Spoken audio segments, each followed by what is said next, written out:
रामकृष्ण हरी माऊली. सायंकाळचे 5:30 वाजलेत आणि आता आमच्या गुरांच्या धारा वगैरे सगळं लोट झाड शेण सगळं सुरू झालंय घरचं बरं का काम आता. म्हणजे छोटी छोटी पिल्ली बघा कुत्र्यांची किती क्यूट आहेत. असं पण आम्हाला रानात जायचं होतं आणि असं बी तसं बी आमचं रानातच घर आहे. घरापुढंच द्राक्षाची बाग आहे, त्यामुळं लय पाय दौडत जायची काही गरज नाही बरं का. आजी म्हटली चला आता एकदाची खरड छाटणी झाली आहे, अडकलेल्या मधल्या काड्या आहेत ना तारवरच्या त्या काढूया आपण. असं बी तसं बी घरात 10 माणसं आहेत, ती 2-4 जाऊन आपण काढून येऊ म्हणली, कारण मामा बाहेर गेले होते जरा कामानिमित्त. आणि ऊन इतकं पडलंय ना, आहा. तुम्हाला वाटत असेल अजून पाडावा, नको रे, कारण 5:30 वाजले होते म्हणून आजी म्हटली की दुपारचं खूप ऊन असतं, सायंकाळनंतर कमी कमी होतं.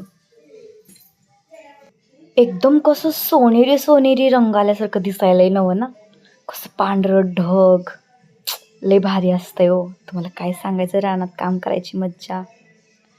ही आता झाली पहिली बाग, आता दुसऱ्या बागात आलो होतो, थोडं राहिलं होतं, ह्याच्यात लय नव्हतं. आणि बघा आमची बबलीला कुणी सोडलं, कोणास ठाऊक सोडलं का लगेच पायात घुटून मारणार बघा. पण लय क्यूट आहे बरं का, लय छान बरं. कुत्री म्हणजे ना एकदम शांत आहे आमची. झालं एकदाचं दोन्ही बागा काढून काढ्या, कसं मनाला ठंडक मिळाली.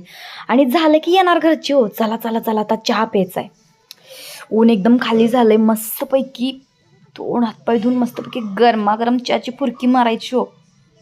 लय लय मन शांती असते त्यात हो, काय सांगायचं. बबली चला मग चहा घ्यायला.